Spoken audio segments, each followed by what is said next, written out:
Good day to all my friends, subscribers, and viewers. So, this is not for sale, guys. This is the overview of Panggangan Island in Calapi, Bohol. Overview lang ta, guys. Because why?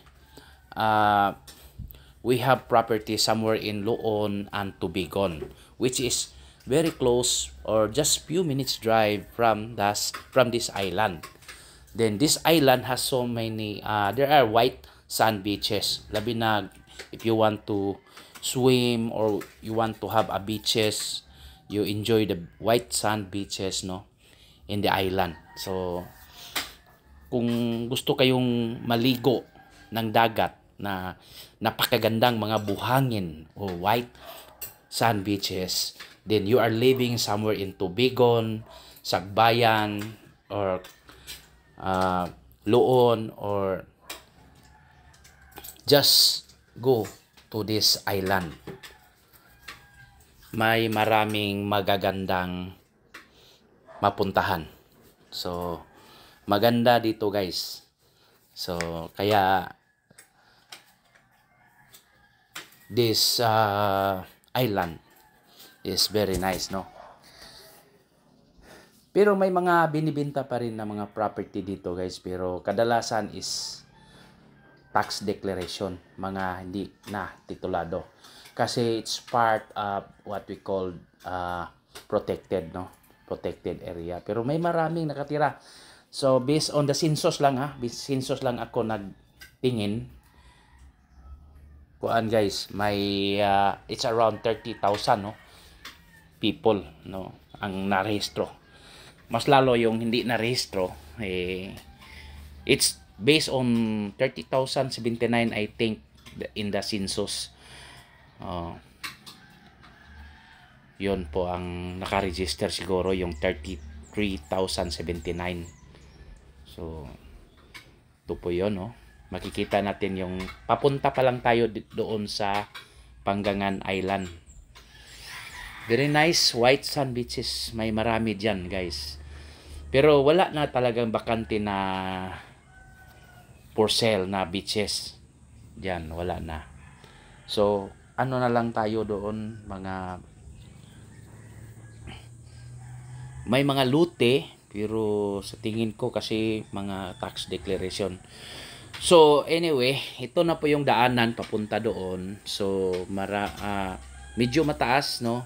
Pero kung i-travel natin from Tubigon going here, just around, I think, mga less than 30 minutes lang. Depende sa pag-ano natin, no? Pero for example, if you have an outing, no? Outing, gusto kayo mag-outing, then nakabili kayo ng lote sa akin dito sa Tubigon, or so ito, maganda dito, guys. Meron din sa Loon, pero ito ang pinakamalapit kasi yung Loon medyo malayo na yon. So ito talaga ang medyo malapit, guys. So maganda dito sa gusto kayong maliligo, kasi may marami tayong mga white sand beaches sa Bohol, tulad ng meron din sa Loon, meron din sa gusto ko yung yung Panglao Island, pero malayo na yan sa Tubigon. Anda, so meron din mga white sand beaches doon. So pero sobrang layo na. So kung gusto kayo bumili ng property nandito lang sa Tubigon, may mga properties tayo dito. Tapos gusto kayong mag-outing, gusto kayong maliligo sa dagat, so gusto kayo ng white sand beaches, dito tayo sa Panggangan Island in Calapi, Bohol. So it's west side of Bohol, guys. So may marami pa rin dyan aside from Panggangan. Nandyan again sa Loon at sa yung Kabilao Island, meron din mga white sand beaches, no.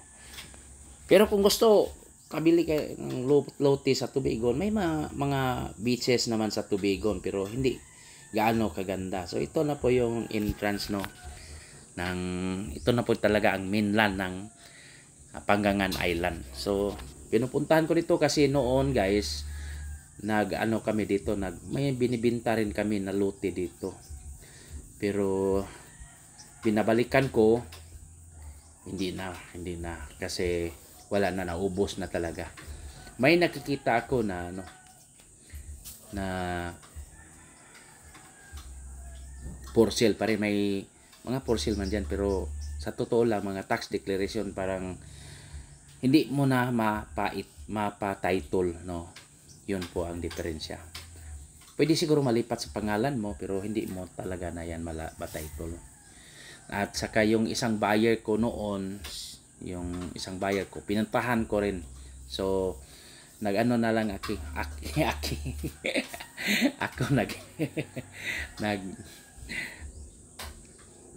nagmuni-muni na lang ako, no, sa mga sitwasyon diyan sa Panggangan Island. So, ito po yun. May maraming mga bahay, may mga commercial na rin. So, yan po. Kasi the place is really very quiet, no? Good for if you want to may mga resort din diyan, no? May mga beach resort. Kaya kasi maganda talaga. Kung tingnan mo sa Google Map, makikita mo 'yan ang sitwasyon ng Panggangan Island. Maliit na isla lang 'yan, guys. Maliit na isla, small island. So, yan po, develop na yung location. Maganda. So, water, may mga water din sila, connection from the mainland of Calapi. So, yun po ang kagandahan ng Panggangan Island. So, yan po. Kung Tagbilaran, nasa mga 40 minutes drive lang po yan from Tagbilaran City. So, again guys, kung bumili kayo ng lote sa akin, mga lupa, from somewhere in, for example, Sagbayan, Tubigon, mga ano lang, nasa gitnaan ba, yung nasa gitnaan, na may resort yan, no? So, yung nasa gitnaan ng Bohol, tapos pabor kayo sa west side, ito po yun, nandito sa Panggangan Island. So, makikita mo yung mga white sand beaches. So, kita mo yan, no? Ito po, pinuntahan ko ito isang resort, parang resort po, okay? Maganda sa mga bata kasi mababaw lang po yung kwan. So, maganda yan. So, may pinuntahan pa natin yung isa. Hindi, marami na. Pinuntahan ko yung mga white sand beaches dito, guys. So, again, this is not for sale, guys, no? I just look around, no, to see some properties for sale also, but it's failure. Wala na talagang binibinta. May binibinta pero hesitant ako kasi yung mga tax declaration. Pero okay man yun pag depende lang sa atin, pero may kamahalan na rin. So ito po yon, isa sa mga free po ito, wala po itong bayad. Kung magpunta lang kayo dito, maliligo kayo dito, guys. See? So again, if you bought property, so for example, somewhere in Tubigon, no? Kabili ka sa akin, for example, somewhere in Tubigon, somewhere in Kahayag, Tubigon. Malapit lang yan sa Calapi. Next is Calapi. I think just only 10 minutes drive to Panggangan Island. So, maganda. Maganda. So, tapos, Tubigon, malapit lang sa Cebu, just 2 hours. So, kasi may maraming mga lote pa rin binibinta natin sa Tubigon, guys. So, yan po, no? Just only a vlogging, guys, no? Nag-ano lang tayo para to have an overview to our customers po, no? Kung gustong bumili sa atin ng property ng somewhere in Bohol. So, somewhere in Tubigon. Basta dito sa bandang Tubigon, Clarin, kahit sa Inabanga kayo, Clarin, Inabanga, or Sagbayan, Carmen,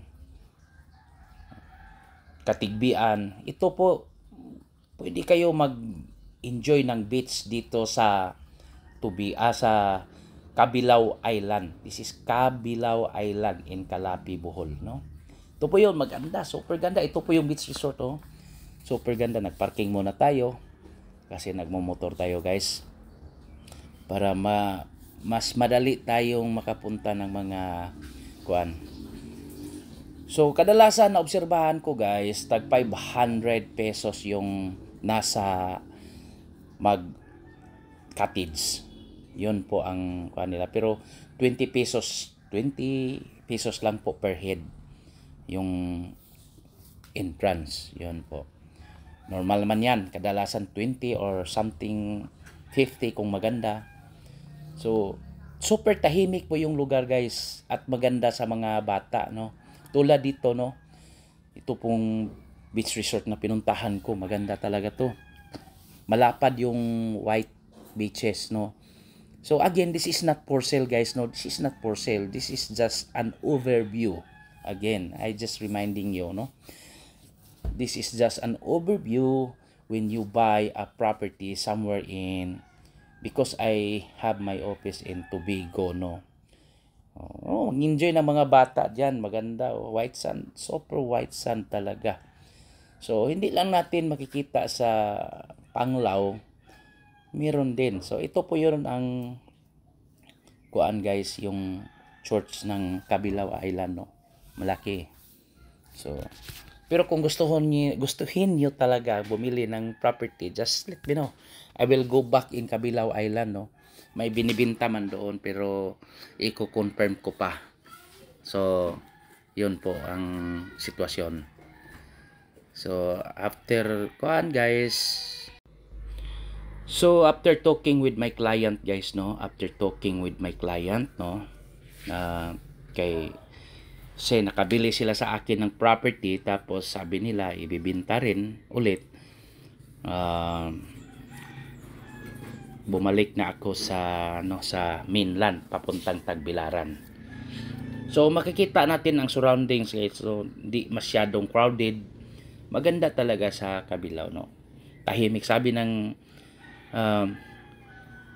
buyer ko noon, yung foreigner, nakabili sila hindi through sa akin, no? Tax deck lang po yung nabili nila. Okay naman sila kasi na-transfer naman yung tax declaration sa pangalan nila. Sabi ng foreigner, maganda kasi tahimik, lakad ka papunta sa mga beach, jogging, walking. So yan po. So bumalik na tayo, no? Kasi itong island na to parang nilagyan ng ganito, kalsada papunta sa mainland. Ito po yung sitwasyon. So yan po ang sitwasyon, guys. Malapad po yung maybe you can refer to Google, no? The more details about Cabilao Island. Nandiyan naman lahat doon. So no problem, no? Kasi marami naman tayong sa Google. Sa research lang natin, makita naman natin. So, ito po yung actual. Kasi iba naman talaga yung nandyan sa internet at sa akin. So, tiningnan ko, no, ulit yung sitwasyon sa Cabilao Island. So, yan po. May mga magagandang sasakyan din, no? So, kasi develop na yan. So, yung may mga bahay-bahay, no, sa dagat, no, doon talaga yung mga tao maliligo dyan, no? Oh. Nandiyan lang sa boundary yan ng Cabilao. Oh, maliligo diyang iba. Yan, maligo, oh. So maganda ang sa Cabilao Island. So again, guys, no, this is just an overview. If you buy property from me in somewhere in Tubigon, Sagbayan, Clarin, Katigbian, so pabor yan dito sa Cabilao Island kung gusto nyo maliligo sa dagat. Just only 15 minutes or 20 minutes drive lang po yan. So may marami tayong binibinta na lupa sa Tubigon at Sagbayan, somewhere in Nabanga also. So marami tayong makuan. So yan po, guys. You know, Bohol is already a developed province, no? Marami na talagang nagsitol sa Bohol. So ito po yun, guys, no? Super ganda talaga pag makabili kayo ng properties o property. So, kasi yung iba gusto lang mag-invest niya, tapos may gusto mga visitors or mga kaibigan na gustong mag. So yan po, no.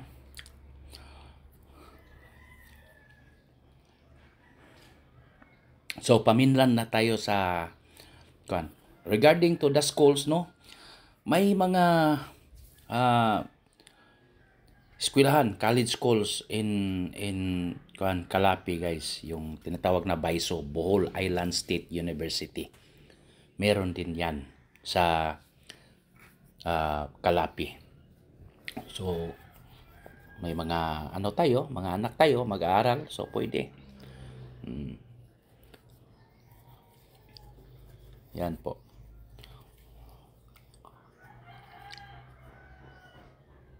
So malapit na tayo sa sentro ng, ito na po yung mainland na tayo.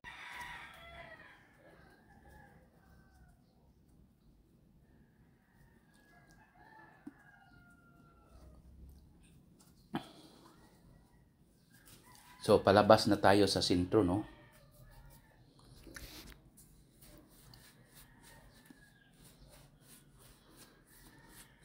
So again, guys, if you want to know about Panggangan Island, not Kabilao ha, sorry. Nasabi ko Panggangan Island pala. Panggangan Island in Calapi, Bohol. You can research in the Google. So mama.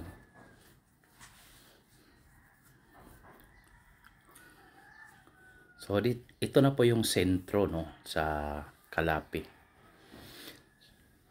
So mo na, guys. So that's all. So for inquiries, just contact me and please subscribe our YouTube channel. Okay? So ito na po yon ang sentro. Again, this is not for sale. This is an overview of Panggangan Island in Calapi, Bohol. So yan po, guys.